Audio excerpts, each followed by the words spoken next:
aqui. Pronto. Vou falar de novo, tá? Só para que todo mundo tenha essa gravação, então. Deixa eu voltar lá.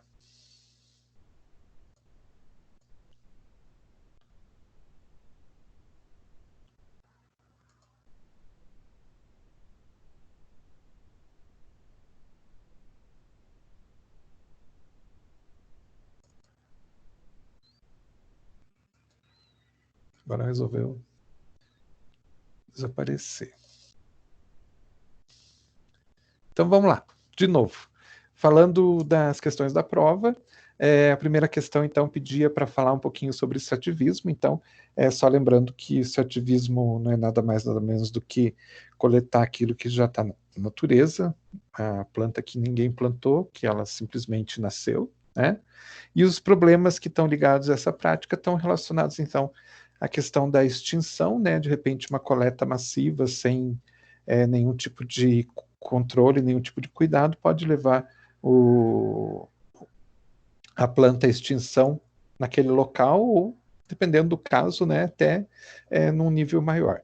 O engano é quando existe a utilização de uma planta similar àquela que você realmente conhece como a planta medicinal, mas existe uma que é muito parecida e existe um engano na hora de fazer a coleta e a utilização. Isso pode ser até perigoso, que pode ou não trazer um resultado, ou trazer um resultado maléfico, né? E a qualidade duvidosa das plantas está ligada com a questão, então, dos processos, desde a coleta da planta, de repente, se a coleta foi feita no momento inadequado, os processos de secagem, estabilização, armazenamento e tudo mais, tudo isso pode fazer com que a planta, no final das contas, tenha uma qualidade que a gente não pode garantir.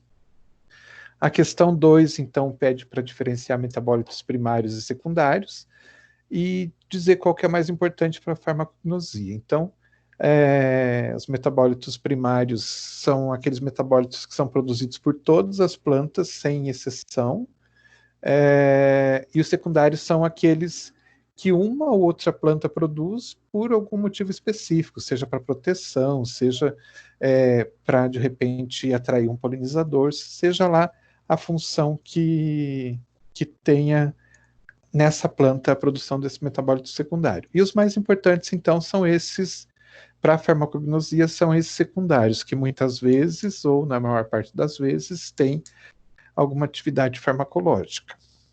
Passando agora para a questão 3, produto que você e seu grupo estão desenvolvendo está descrito na EP que o grupo entregou. Ele será considerado um fitoterápico? Justifique. Pergunta: o produto de vocês é um fitoterápico ou não? Do nosso grupo, o Cris, o Marcel, o João, não, professor. Eu acho que nenhum, né? Porque o pedido, na verdade, é que você utilize uma planta medicinal aliado a uma substância química, né? Então, teoricamente, todos os trabalhos vão ser medicamentos ou cosméticos, mas nenhum fitoterápico, porque alia um produto químico junto. É isso mesmo? O nosso ficou bem parecido, que nem o nosso tem camomila com ureia. Então, ele tem Então, fitoterápico, uhum. mas no final ele vai ser considerado sintético. Sim, exatamente. Então, a gente não pode considerar ele como um fitoterápico, né? Então, se vocês forem um dia registrar esse produto, ele vai ser registrado como um medicamento, ou dependendo da quantidade de produto de camomila e da quantidade de ureia que vocês utilizarem, pode ser até um cosmético, mas não fitoterápico, tá? Questão 4. Acho que é 4. Aqui pedia para vocês olharem nesses 4 itens quais que são considerados como medicamento fitoterápico. Então, tem uma definição ali em cima, falando que é medicamento obtido por processos tecnologicamente adequados, empregando-se exclusivamente matéria-prima vegetal, daí com finalidade profilática, curativa, paliativa ou outros fins de diagnóstico e pronto. Vamos lá. Comprimido contendo digoxina 0,25 miligramas isolada de folhas de digitalis lanata. Então, essa digoxina foi isolada de uma planta. É um medicamento fitoterápico?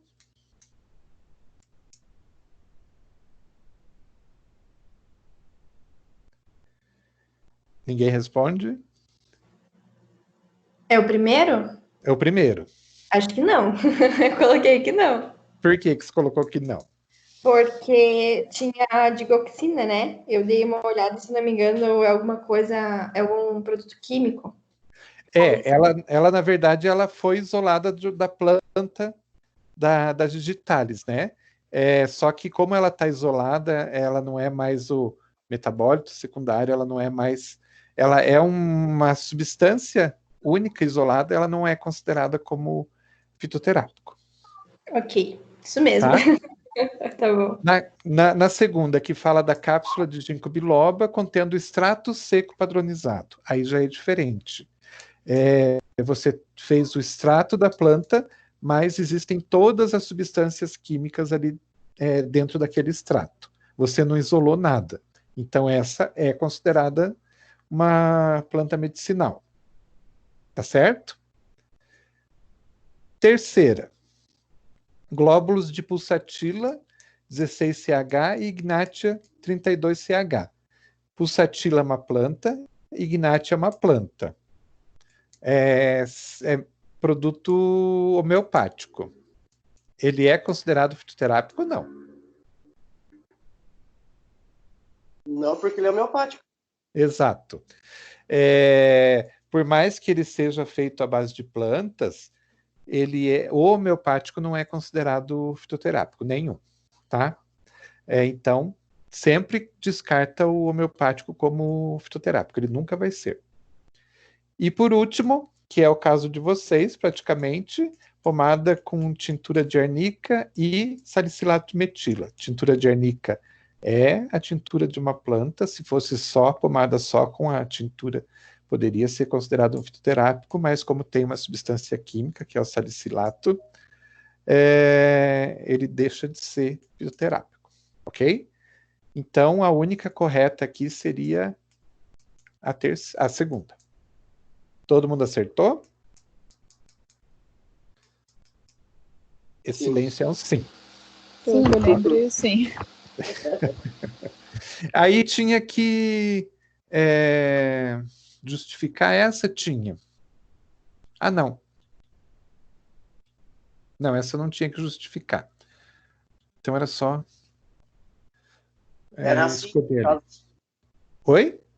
5 no caso para justificar as questão falsa. Era para justificar? Isso justifica a sua resposta anterior.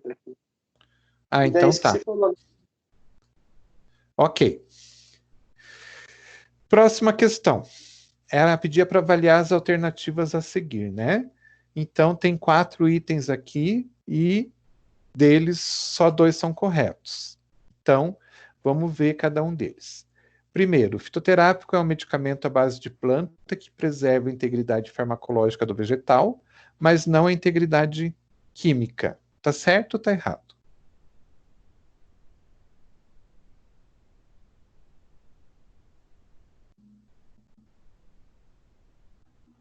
Tem alguém aí ainda? Ou todo mundo fugiu?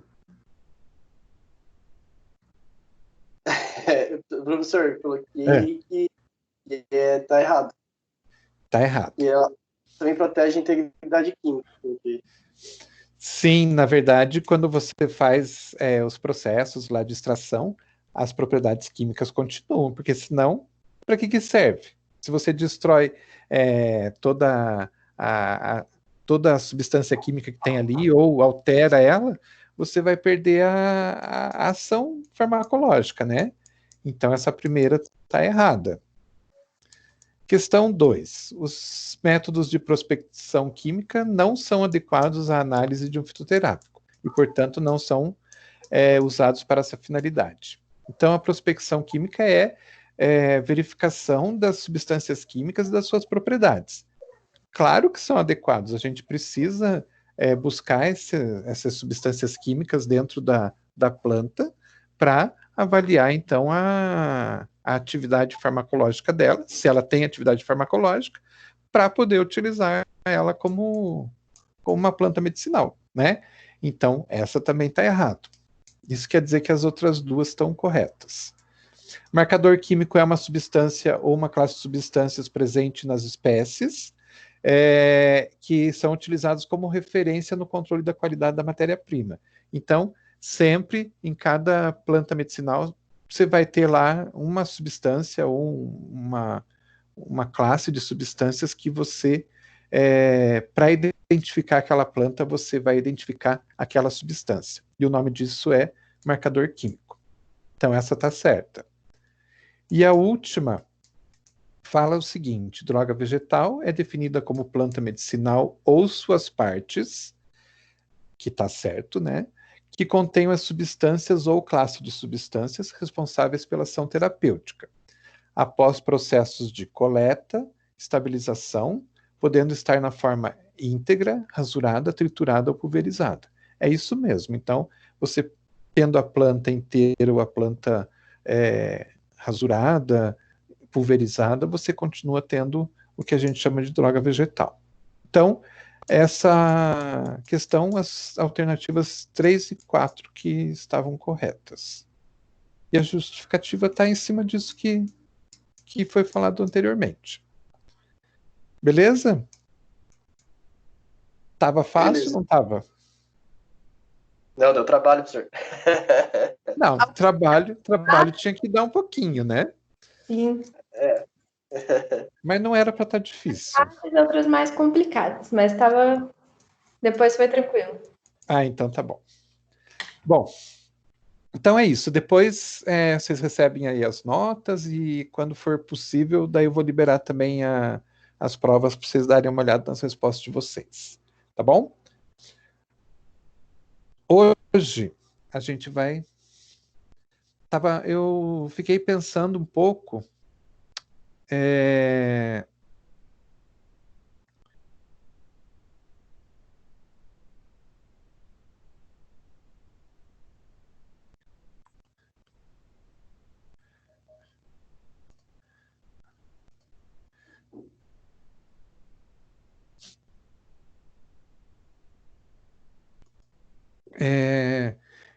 que a gente não teve nada ainda de prática, né? E vai demorar um pouquinho, né? Porque a gente provavelmente ainda demora um pouco para voltar. E se não fosse, né, por esse problema todo que a gente está passando, a gente já teria tido alguma prática. E vocês já teriam visto alguma coisinha, alguma noção do que é a prática, o que é a farmacognosia não só na teoria, mas na prática, como que ela é utilizada, né? Então, daí eu resolvi trabalhar um assunto que a gente trabalharia mais na prática, mas como a gente não teve ainda, eu acabei deixando de lado, mas eu resolvi abordar um pouquinho para que vocês entendam um pouquinho como que a coisa funciona. Então, nas próximas aulas a gente vai ver um pouquinho de análise de drogas. É básico do que se faz, mas pelo menos para vocês terem uma noção. Então, imagine o seguinte: teve todo o processo de cultivo, de secagem, estabilização, armazenamento, tudo certinho, e existe lá a droga separada dentro de embalagens, pronta para ser vendida. E vocês, como farmacêuticos, trabalham numa indústria que produz extrato, ou numa indústria que utiliza plantas, ou numa indústria de medicamentos que faz fitoterápicos, que compra plantas medicinais, ou até mesmo numa farmácia de manipulação, sendo que dentro da farmácia de manipulação os processos são um pouquinho menores, mas mesmo assim a gente acaba fazendo. A gente tem que fazer uma análise das drogas que entram, para que a gente realmente, né, tenha certeza da qualidade daquilo que a gente está comprando. Dentro da farmácia de manipulação, como eu falei para vocês, é um processo um pouco mais simples, mas nas outras áreas é um processo um pouco mais avançado. Então, se vocês trabalharem numa indústria, mesmo uma indústria de chás, uma indústria que trabalha de alguma forma com plantas, e que tem uma demanda bastante grande, vocês vão precisar analisar as drogas dentro de um padrão de qualidade que ateste realmente que aqueles produtos têm qualidade para que vocês possam utilizar aqueles produtos. Então, a gente divide essas operações que estão ligadas com a análise de drogas em 3 diferentes pontos. A questão da amostragem ou tomada de ensaio, que basicamente é a mesma coisa. A identificação das plantas e a verificação da pureza e avaliação dos princípios ativos. Então, basicamente, é isso que a gente precisa verificar para a gente poder atestar que aquela planta é aquela planta, que ela tem pureza, que ela tem qualidade, e então que ela pode ser liberada para os processos produtivos, industriais, e daí, claro, direcionado para onde ela tem que ser realmente direcionada. Produção de extrato, produção de medicamento, e assim por diante. Então, esses 3 pontos são bastante importantes. A gente vai abordar um pouquinho deles para que vocês entendam, então, como que esse processo se desenrola. Lembrando que, para a gente, o importante é ter o produto com qualidade. E só a gente confiar nos fornecedores, infelizmente, não é possível. Infelizmente, por mais que você tenha um fornecedor, de repente você tenha já uma empresa que trabalha muitos anos com o mesmo fornecedor, tudo mais, a gente nunca pode deixar de fazer essa análise das substâncias, das drogas que a gente está adquirindo, porque pode acontecer algum problema e a gente sempre tem que detectar esse problema antes de liberar esse material para produção. Então, a gente tem que pensar que... Só um pouquinho. Tá. A gente tem que pensar que existe essa obrigatoriedade. E essa obrigatoriedade, ela não é uma obrigatoriedade nossa como empresa, é uma obrigatoriedade legal, para realmente evitar que alguma coisa possa acontecer, ou de repente exista uma falsificação, exista algum problema, adulteração, qualquer coisa assim do gênero que venha trazer problemas para quem utilizar esse produto lá na frente. Falando da questão da substância em si, da droga em si, a gente tem que lembrar que a apresentação ela é importante, principalmente quando essa droga ela fica visível, no caso da produção de chás, né? Imaginem um chá que esteja num saquinho, ou que você compre a granel, que ele tem um aspecto, vamos dizer assim, não homogêneo. Ele tem vários tamanhos diferentes vários tamanhos de fragmentos, né? Diferentes, cores diferentes, aspectos diferentes. Tudo isso não vai fazer com que você fique imaginando se aquilo realmente é aquilo, ou se aquilo realmente é um produto puro, se de repente não está adulterado. Então, no caso, principalmente quando você trabalha com a droga visível para o cliente, você tem que tomar bastante cuidado com isso nessa questão da apresentação. Então, o ideal é que ela tenha sempre uma coloração regular, um tamanho regular, tenha um aspecto de uma certa forma regular, para que você tenha, então, a confiança do teu cliente. Quando você utiliza a droga para a criação de algum outro produto que você descarta depois a droga mesmo, depois do processo de utilização dela, ela não vai ficar visível para o cliente, daí esse problema não existe, né? Então você pode ter diferentes tamanhos de partículas, você pode ter diferentes colorações que não vai trazer diferença. Se você vai fazer, por exemplo, um extrato, uma tintura, a planta não está mais ali, a droga não está mais ali, você só tem o resultado disso, né? E o resultado, assim, é que tem que tem que ter uma característica boa.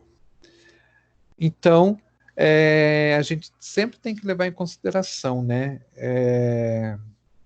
Os princípios ativos, os teores, isso é bastante importante, como eles são conservados, e a pureza, porque isso que realmente, né, quando não se está trabalhando com a droga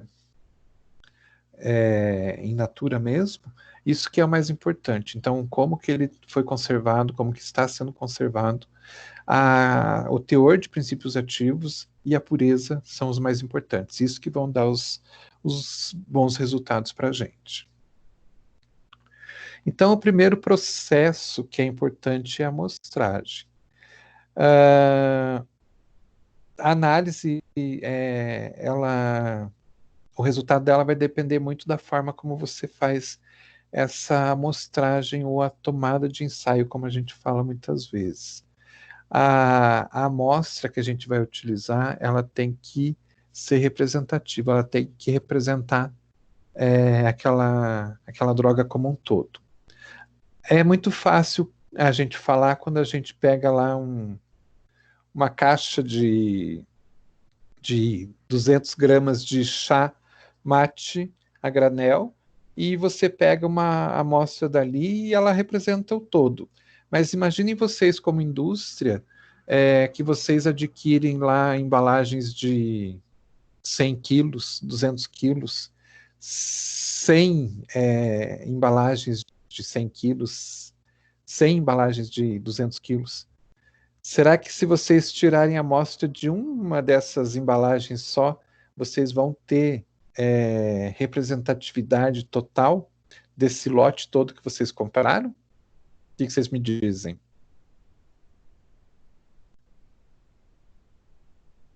Alguém diz alguma coisa?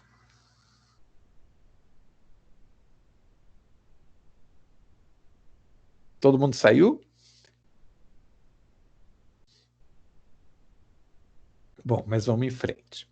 Então, a primeira coisa que você tem que fazer é você verificar quando, no processo de compra de uma indústria, que é sempre um processo grande de compras, né?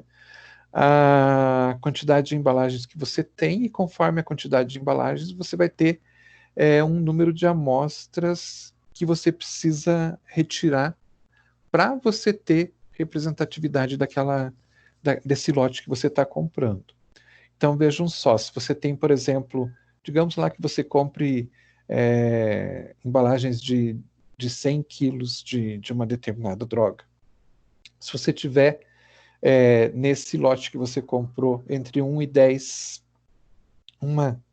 embalagens, você vai tirar 2 a 3 amostras. Se tiver de 10 a 30, você vai tirar de 3 a 5. Se você tiver de 75 a 100, você vai tirar de 8 a 10. E mais de 100 embalagens, você vai tirar sempre 5% do total de embalagens, não podendo ser menos do que 10 amostras. Então, vocês vejam que... Professor, Oi. Desculpa, aquela hora meu celular travou, não deu para responder o senhor. É o seguinte, então, quando nessa quantidade pequena, por exemplo, de 1 a 10, é de 2 a 3 pacotes. Quando for grande, sim, uma quantidade grande que daí entra a porcentagem, é isso? Não são pacotes, são amostras. Você vai tirar uma quantidade, tá? Então, porque pensa assim, você tem lá um tonel de 100 quilos dessa droga. Tem 10 tonéis, tá? Então, certo. Nesse caso, você vai pegar a amostra de 2 ou 3 locais diferentes. Uma pequena quantidade, entendi, né? Não que você tenha que pegar 2 ou 3 desses tonéis para fazer a... Sim, você vai pegar 2 ou 3, mas desses 2 ou 3 você vai pegar uma pequena amostra de cada um deles. Entendeu? Entendi. Então é assim, porque as amostras são pequenas, elas não podem ser muito grandes, porque senão, imagina, você pega aí 1, 2, 3 quilos de amostra e tem que analisar tudo aquilo. Não dá, né? Mas você tem que pegar uma quantidade que represente tudo aquilo. Então, digamos que você tenha lá 10 embalagens, você vai pegar dessas 10, 2 ou 3, e dessas 10 você vai pegar uma quantidade, dessas 2 ou 3 você vai pegar uma quantidade cada uma, para que elas representem esse total. E vejam que quando você tem uma quantidade pequena, se você for ver proporcionalmente, você pega mais do que quando se tem.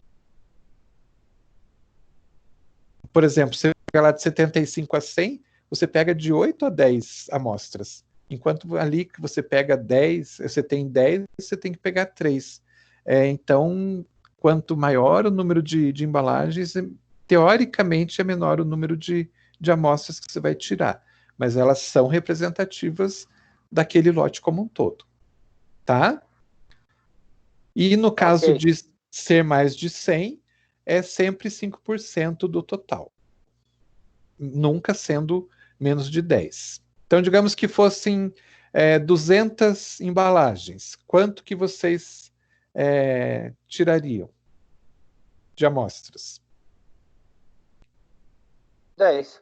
10. Se fosse 150? 7,5.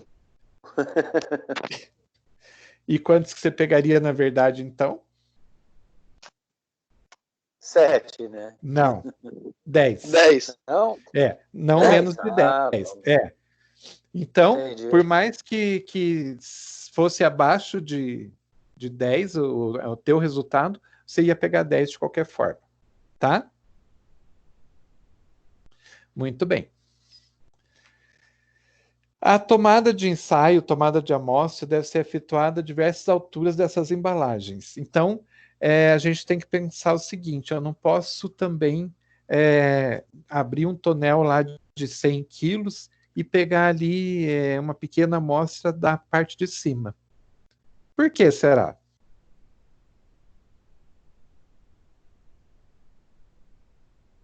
A resposta está aqui. A gente tem que pensar assim: quando ocorre o transporte, por exemplo, ocorre uma separação, não adianta. Acaba aqueles pedaços que são mais pesados, eles acabam indo para o fundo, né?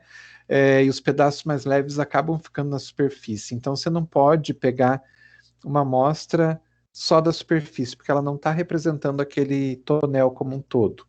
E outra coisa que é importante, você não pode pegar só de cima, porque você tem que pensar o seguinte: nessa área, infelizmente, existe muita gente que trabalha com fraude. Então, muitas vezes, o que acontece?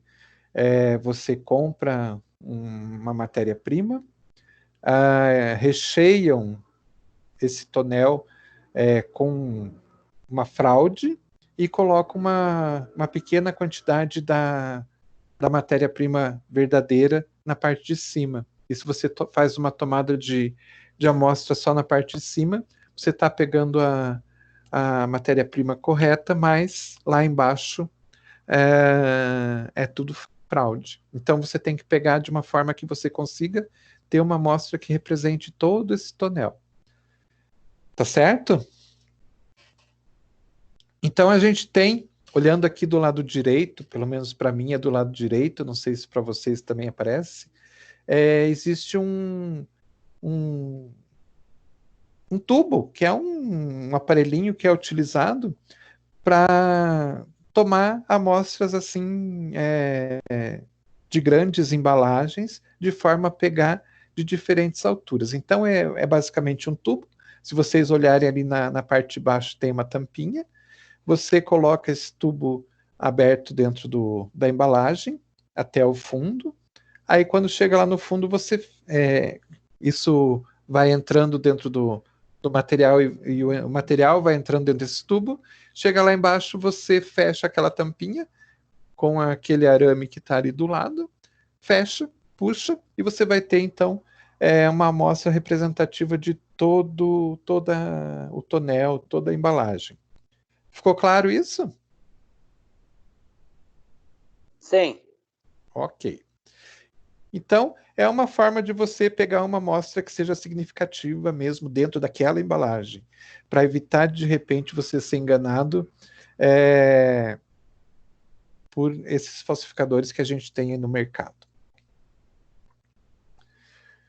Quando são fragmentos maiores, já não é mais um pó, já não é mais uma folha bem recortada, pequenininha, e são pedaços grandes, você vai acabar, não dá para fazer com esse equipamento, então você acaba tirando com a mão mesmo, né?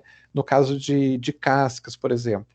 Então você vai e pega de diferentes alturas de dentro desse tonel. É claro, né? Porque não tem um aparelho que dê para fazer isso. O processo seguinte é a identificação. Então, você pegou essa amostra, você tem que identificar isso. E essa identificação, a gente tem que imaginar o seguinte: como que eu identifico que uma determinada planta é aquela planta mesmo? Como que a gente faz isso? Então, a gente tem que sempre trabalhar com um processo comparativo. Então, eu tenho que ter um padrão, eu tenho que ter uma planta que já tenha sido identificada e que ela seja o meu padrão, que eu vou espelhar a minha análise em cima das características dessa planta, das características dessa droga. Então, sempre a gente vai trabalhar assim, fazendo essa comparação. Tá, mas da mesma forma que a gente não. Digamos que nenhum de nós é idêntico ao outro, nenhum um gêmeo, né? Dois irmãos gêmeos são idênticos um ao outro, por mais que eles tenham várias características muito semelhantes, eles não são iguais, as plantas também sofrem desse mesmo processo. Então, não dá para eu pegar uma planta lá que ela já é meu padrão e querer que ela seja, né, um espelho, né, dessa planta que eu estou analisando. Mas, assim como a gente, as espécies elas têm algumas características que são comuns para todas. Então, se eu pego uma determinada planta, eu não posso querer que ela seja exatamente igual ao meu padrão, mas ela tem que ter as mesmas características do meu padrão. Alguns pontos que vão ser os pontos que vão diferenciar essas plantas, essa espécie de outra espécie. Então, dessa forma, quando eu vou fazer esse processo de identificação, eu vou buscar essas características que são comuns a essa planta. Então, de repente, não sei, o formato da folha, várias características que vão me dizer que aquela planta realmente aquela planta, ela é igual ou muito semelhante àquele padrão que a gente tem. Ficou claro isso? Sim. Ok. Por que que a identificação das drogas é importante? Porque a gente tem esses, como eu já comentei, a gente tem esses dois problemas, né, que são bastante comuns, infelizmente, para nessa área onde existem pessoas que pouco se importam com a saúde das pessoas, elas estão preocupadas só com o lucro. Então, a gente vai encontrar muitas vezes adulterações e falsificações. Diferença de adulteração e falsificação. Adulteração é quando você tem um determinado produto e você se utiliza de algum tipo de recurso para diminuir a qualidade desse produto. Vamos dizer assim que seja para aumentar o peso. Não sei se vocês já ouviram falar. Vamos falar de uma coisa, de uma droga que não é lícita, né? A gente sabe que o que se vende de cocaína por aí não é uma cocaína pura, é uma cocaína que é adulterada.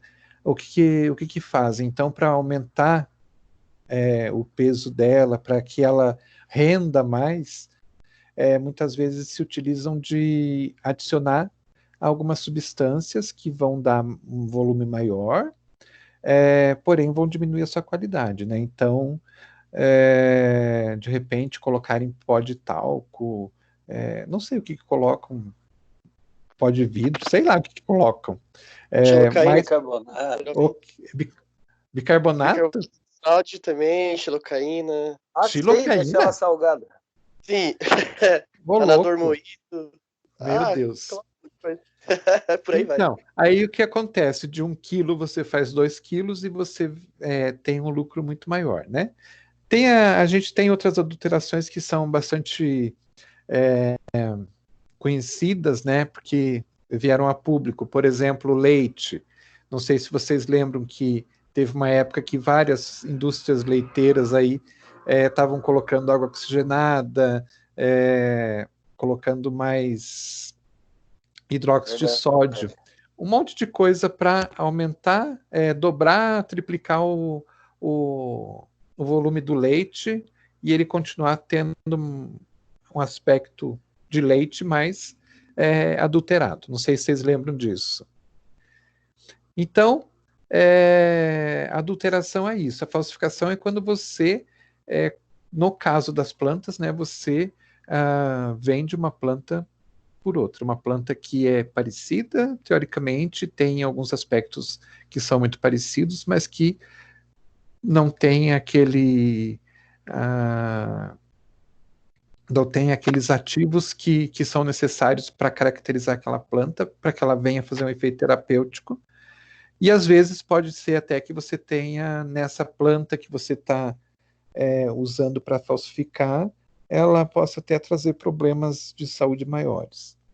Então, essa é a diferença. Adulterar é você diminuir a qualidade adicionando alguma coisa para aumentar volume ou alguma outra coisa assim. E a falsificação é você realmente colocar alguma outra coisa no lugar. E por isso que a gente precisa, então, identificar todas as drogas, todas as vezes que a gente adquire, com muito cuidado. Fundamento da identificação.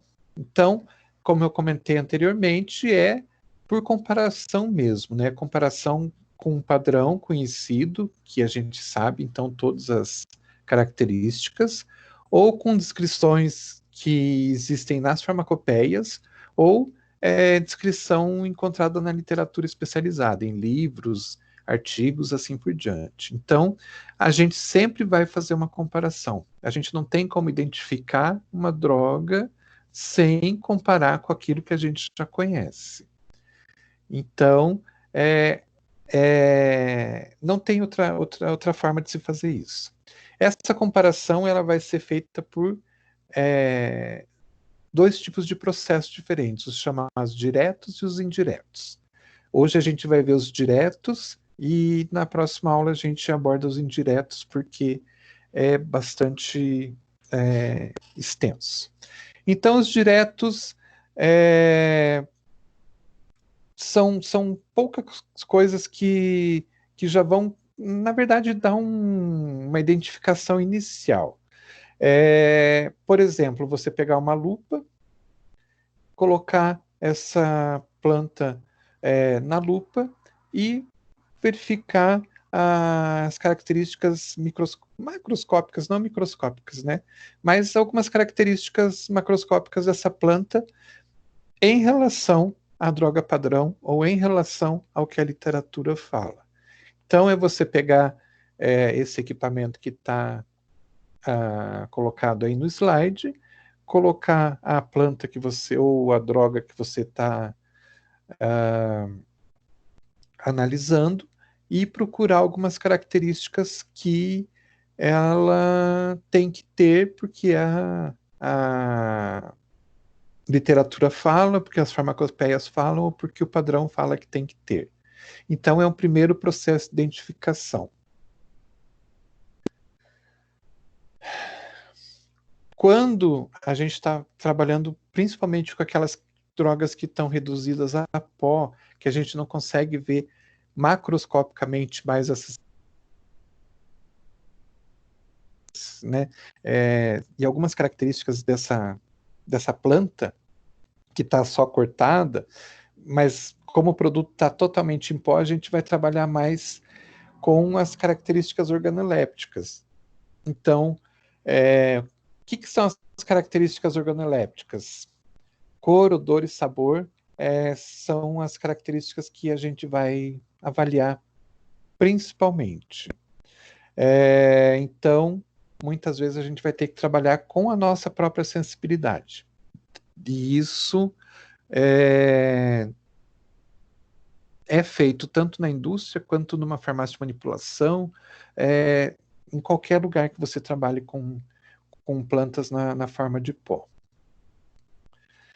A gente não pode, de jeito nenhum, deixar passar isso, porque essas informações que a gente vai adquirir são bastante importantes. Muitas vezes elas são suficientes para você, já com a avaliação organoléptica, já eliminar uma planta que você percebe que ela pode ser uma falsificação, pode ser uma adulteração.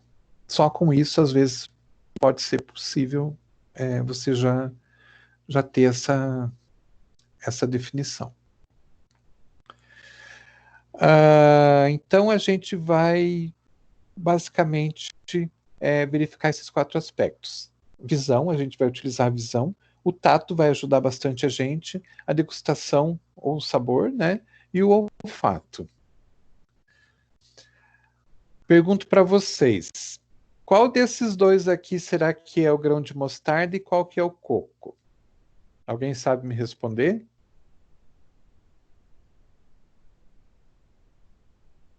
Não entendi, professor. Tem 2 fotos aqui, não tem?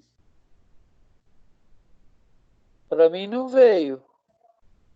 Tem, sorteio do coco de um lado e um grão do outro. Então, qual que é o grão de mostarda e qual que é o coco? O coco da direita e o grão da esquerda. E como é que se descobriu isso? Olhando. Olhando. Você sentiu o cheiro? Não. Você sentiu o gosto? Não. Você sentiu a textura? Não. Mas a tua visão já ajudou bastante, né? Com certeza. Então, essa é a primeira avaliação que a gente faz, a visual. É claro que não vai ser assim, né? Quando você pega uma planta em pó, você não vai identificar, mas algumas características você já vai conseguir absorver. Por exemplo, a forma do pó, né?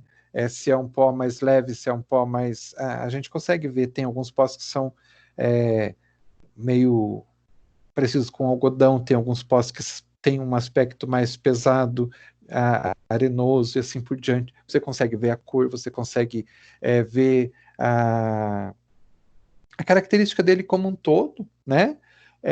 Isso já te dá uma primeira noção do que é aquilo que você está analisando. Então, a visão é importante? A forma é importante também? Também. Então, Aqui já não é mais, a gente já não consegue mais ver muito bem isso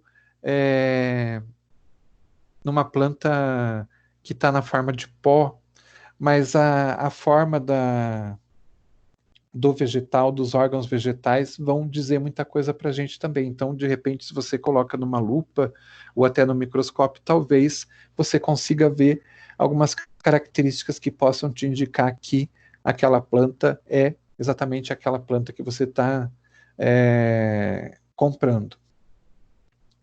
Cor e fraturas têm significado menos relevante, mas podem ajudar bastante. A cor pode variar? Pode, mas ela pode ajudar bastante. Tem algumas plantas que têm uma cor que é tão característica que ela pode até mudar de tonalidade, mas aquela cor já indica bastante a respeito dela. Tato é importante também. Conforme a consistência, conforme como é que eu posso dizer? O que você sente quando você pega naquela droga ou naquele pó, a sensação que você tem, o sensorial que você tem, também pode te ajudar bastante. Se for algo maior do que um pó, você vai sentir se aquilo é áspero, se aquilo é liso, e assim por diante. A consistência é importante também, se é duro, se é mole, se é friável, se é flexível. Tudo isso vai ajudar bastante a gente. Em relação ao olfato, você vai ter desde substâncias que não têm cheiro nenhum, até substâncias que têm um odor muito característico. Se vocês pegarem um pó ou um pedaço de rama de canela, vocês já vão identificar como sendo canela. Cravo, mesma coisa. Então, tem alguns produtos que têm uma característica definida tão grande que vocês conseguem já ter uma noção bastante grande do que é aquilo que vocês estão analisando. Os odores podem ser desagradáveis também, e isso também pode ser uma característica que pode te ajudar a identificar. E mais uma coisa que é importante é o sabor, né? Que vai também te ajudar a identificar as drogas. Então, tem lá os sabores básicos, que são doce, amargo, azedo, salgado, e com tudo isso você pode já fazer, ter uma noção inicial do que pode ser aquela droga que você está analisando. Dentro das farmácias de manipulação, geralmente, quando a gente compra matéria-prima de origem vegetal, a maior parte das vezes ela vem na forma de pó, e você obrigatoriamente tem que fazer uma análise dessa matéria-prima. E a gente vai se basear em quê? Então, a gente vai se basear principalmente nessas características organolépticas, porque não tem muito mais que a gente possa fazer dentro de uma farmácia de manipulação.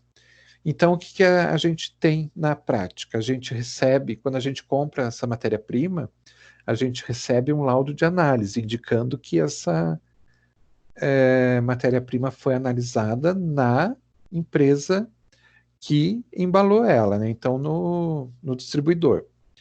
Só que a gente não pode acreditar nesse laudo de análise. A gente tem que reproduzir, pelo menos verificando as características organolépticas. Então, você vai fazer sim, você vai olhar, verificar a cor, vai verificar o odor, vai verificar a textura, vai verificar o sabor. Com isso, você verifica se as características que você está encontrando estão batendo com aquilo que está no laudo de análise. E aí você, batendo todas essas informações, aí sim você libera isso para a área de produção da farmácia de manipulação. Então, pelo menos isso tem que ser feito em uma farmácia de manipulação. Quando a gente fala de um processo industrial, aí sim você vai para as próximas análises que a gente vai ver na próxima aula. Beleza? Então, hoje a gente para por aqui. E semana que vem, então, amanhã nós não temos aula, né? Semana que vem, então, a gente continua verificando as outras identificações que a gente tem aí pela frente. Professor, diga. Eu estava vendo no fórum no estúdio. Ali eu não preciso, é só colocar o link do que eu vi e só o título. Aí, na verdade, eu leio aquele artigo. Eu tenho que copiar todo o artigo.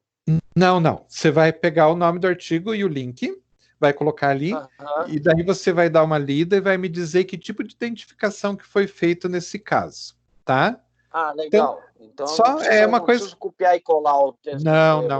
Não. É só dizer que foi feita identificação.